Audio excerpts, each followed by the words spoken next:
الرجیم بسم اللہ الرحمن الرحیم وَإِن جَنَحُوا لِلسَّلْمِ فَاجْنَحْ لَهَا وَتَوَكَّلْ عَلَى اللَّهِ إِنَّهُ هُوَ السَّمِيعُ الْعَلِيمُ وَإِن يُرِيدُوا أَن يَخْدَعُوكَ فَإِنَّ حَسْبَكَ اللَّهُ هُوَ الَّذِي أَيَّدَكَ بِنَصْرِهِ وَبِالْمُؤْمِنِينَ وَأَلَّفَ بَيْنَ قُلُوبِهِمْ لو انفقت ما فی الارض جمیعا ما الفت بین قلوبہم ولکن اللہ الف بینہم انہ عزیز حکیم یا ایہا النبی حسبک اللہ ومن اتبعک من المؤمنین یا ایہا النبی حرض المؤمنین علی القتال ان یکم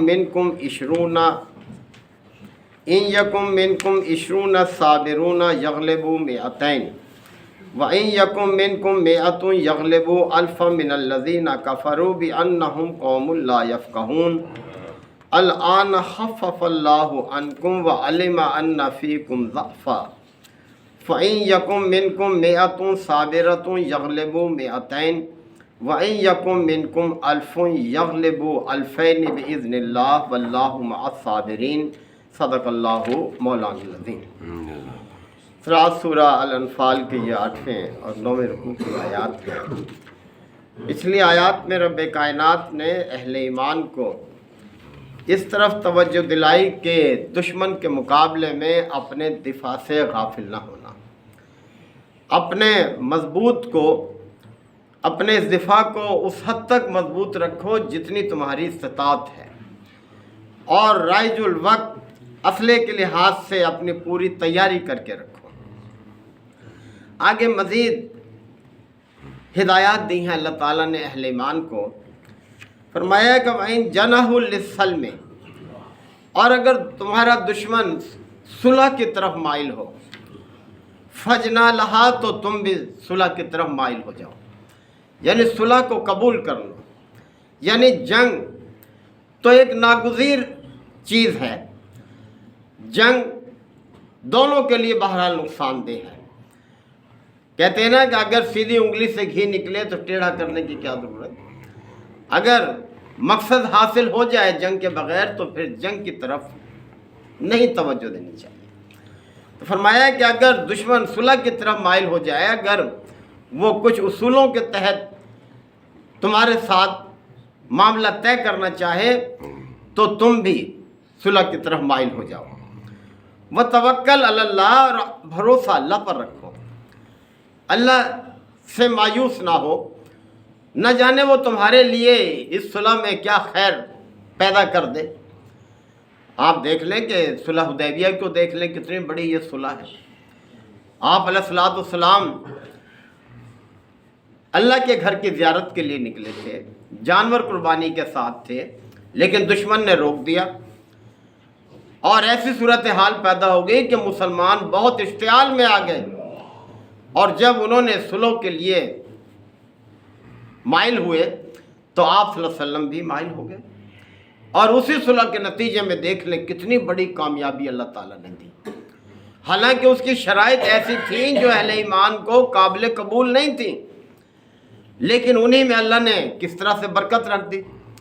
10 سال کا معاہدہ تھا، لیکن 2 سال ہی برداشت نہ ہوا، وہی معاہدہ جو کفار کی اپنی شرائط کے تحت ہوا تھا کہ جی ہم مسلمان واپس جائیں، اگلے سال آئیں زیارت کے لیے۔ اب یہ کتنا ناقابل قبول تھا مسلمانوں کو۔ اور یہ کہ مسلمان اگر کوئی مدینہ سے مکہ آئے گا تو ہم واپس نہیں کریں گے، مکہ والوں نے کہا، اور اگر مکہ سے مدینہ جائے گا تو تمہیں واپس کرنا پڑے گا۔ کیسی کیسی شرائط تھی، آپ صلی اللہ علیہ وسلم نے قبول فرما لی۔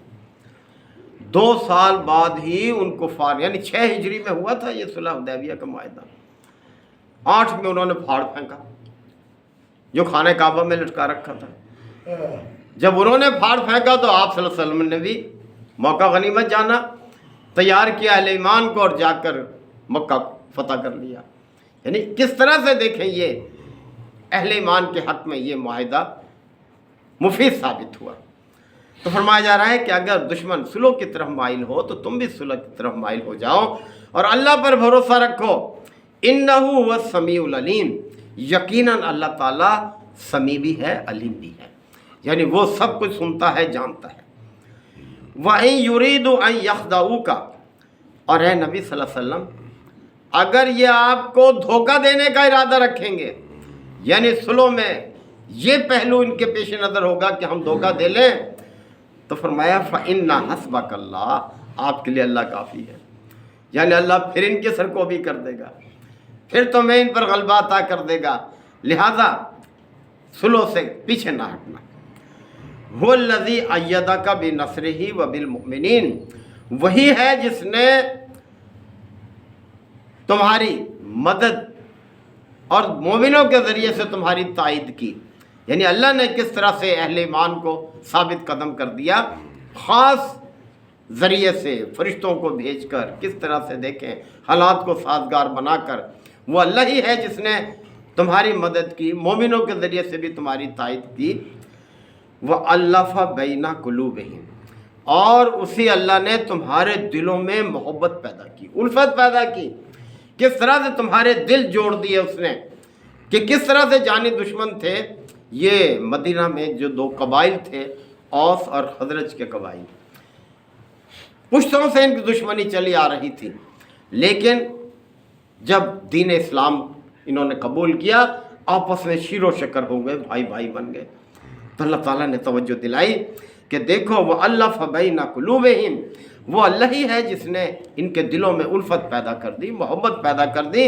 اور دیکھیں کتنی بڑی بات فرمائی، اللہ نے فرمایا لَوْ أَنفَقْتَ مَا فِي الْأَرْضِ جَمِيعًا، اے نبی صلی اللہ علیہ وسلم زمین میں جو کچھ ہے اگر آپ سب بھی خرچ کرتے ان کے دلوں میں محبت پیدا کرنے کے لیے، ما الفت بین قلوبہم، تو آپ ان کے دلوں میں یہ الفت پیدا نہیں کر سکتے تھے۔ یعنی دیکھیں اللہ ہی نے پیدا کی، کس طرح سے یہ قبائل ایک دوسرے کے خون کے پیاسے تھے، پشتوں سے جنگیں چلی آ رہی تھیں ان کے درمیان، لیکن ابھی کتنا عرصہ ہوا ہے اللہ تعالیٰ نے ان کے دلوں میں محبت پیدا کر دی، اور یہ محبت کوئی اور پیدا نہیں کر سکتا تھا۔ اگر زمین کے ساری دولت بھی آپ خرچ کر دیتے تو یہ محبت پیدا نہ ہوتی۔ وَلَكِنَّ اللَّهَ أَلَّفَ بَيْنَهُمْ، بلکہ اللہ نے ہی ان کے دلوں میں الفت ڈال دی، محبت پیدا کر دی۔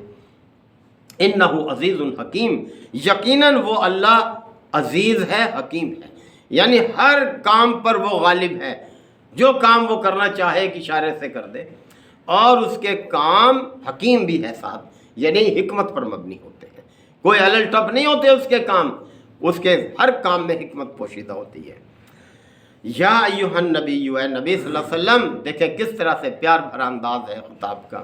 یا ایھا النبی، اے نبی صلی اللہ علیہ وسلم، حسبک اللہ، آپ کے لیے اللہ کافی ہے، یعنی اللہ سے بڑھ کر سہارا کس کا ہو سکتا ہے۔ وَمَنِ اتَّبَعَكَ مِنَ الْمُؤْمِنِينَ، اور ان سب کے لیے اللہ کافی ہے جنہوں نے آپ کی پیروی اختیار کی ہے، یعنی جو مومن ہیں سب کے لیے اللہ کافی ہے۔ اللہ پر بھروسہ رکھو، اور دیکھیں اللہ پر بھروسہ کس طرح سے ہے، یعنی اللہ تعالیٰ وہی قدرت کا مالک اب بھی ہے جو پہلے تھا، کس طرح سے وہ مظاہرہ کرتا رہتا ہے۔ اب دیکھ لیں، ابھی یہ ہماری آنکھوں کے سامنے ہوا ہے، دنیا حیران ہے کہ یہ ہو کیا گیا، تحقیق کر رہے ہیں، یہ ایک مستقل چیپٹر ہے۔ اب آل پورے دنیا کے اندر دفاعی نظام کے اندر اکیڈمیوں میں پڑھایا جائے گا کہ کس طرح سے یہ ہو گیا، یہ کام اس طرح سے کہ ایک چھوٹی سی قوت نے اپنے اس اسلحے سے جو کہ اس کے مقابلے میں کم تر تھا، اتنی بڑی طاقت کو کہ وہ اب تک زخم چاٹ رہا ہے، سوچ رہا ہے یہ ہو کیا گیا ہمارے ساتھ، کیا سوچ کر آیا تھا۔ یہ 10 مئی کا واقعہ جو ابھی ہوا ہے 6-7 مہینے پہلے، یعنی اتنی بڑی بات ہے یہ۔ آپ سنیں یوٹیوب پر سارے تجزیہ نگار اس پر بحث کر رہے ہوتے ہیں، اور باہر کی دنیا کے لوگ کہہ رہے ہیں یہ چیز کر رہے ہیں۔ اور آگے فرمایا یا ایھا النبی، اے نبی صلی اللہ علیہ وسلم، حرض المؤمنین علی القتال، مومنوں کو جنگ کے لیے ابھاریے، ان میں جذبہ پیدا کیجیے۔ یعنی ایک مستقل سلسلہ شروع ہو چکا تھا، غزوہ بدر سے جو آغاز ہوا ہے، نبی صلی اللہ علیہ وسلم کا سارا دور مدنی جو ہے وہ جنگ میں گزرا ہے، میدان جنگ میں گزرا ہے، اور پھر آپ صلی اللہ علیہ وسلم کے بعد وہ سلسلہ آگے بھی چلتا رہا، سارا کا سارا یہ کس طرح سے اسلام کی سرحد 3 بر اعظم تک پہنچی ہے، 3 بر اعظم کو ٹچ کرتی تھی۔ یہ حضرت عمر رضی اللہ عنہ کے دور میں، یعنی بر اعظم ایشیا، بر اعظم افریقہ اور بر اعظم یورپ تک، یعنی اس طرح سے اتنا وسیع سرحدیں ہو گئی تھیں۔ اور تاریخ دان جو ہے وہ کہتے ہیں کہ اگر حضرت عمر رضی اللہ عنہ جیسا ایک اور جرنیل بھی پیدا ہو جاتا تو پوری دنیا پر اسلام غالب آیا۔ تو آپ صلی اللہ علیہ وسلم کو حکم دیا جا رہا ہے کہ اے نبی صلی اللہ علیہ وسلم حرض المؤمنین علی القتال، مومنوں کو قتال پر ابھاریے، ان کے اندر یہ جذبہ پیدا کیجئے۔ ان یکم منکم عشرون صابرون، اگر ان میں 20 صبر کرنے والے ہوں گے نا مومن، یغلبوا مئتین، تو وہ 200 پر غالب آ جائیں گے۔ اب دیکھیں یہ بات کون فرما رہا ہے؟ وہ جس نے کائنات کو بنایا ہے، اللہ۔ یعنی اس میں شک کی گنجائش نہیں ہے کہ یہ نسبت ہے مومن اور کافر کے درمیان، کہ اگر 20 مومن ہوں گے صبر کرنے والے، یعنی اپنے آپ کو اللہ کی اطاعت اور بندگی پر جمانے والے۔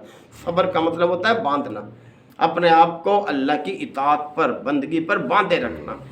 تو یہ ہے اگر ایسے ہوں گے تو وہ 200 پر غالب ہو جائیں گے، یعنی 1 اور 10 کی نسبت، 1 اور 10 کی نسبت۔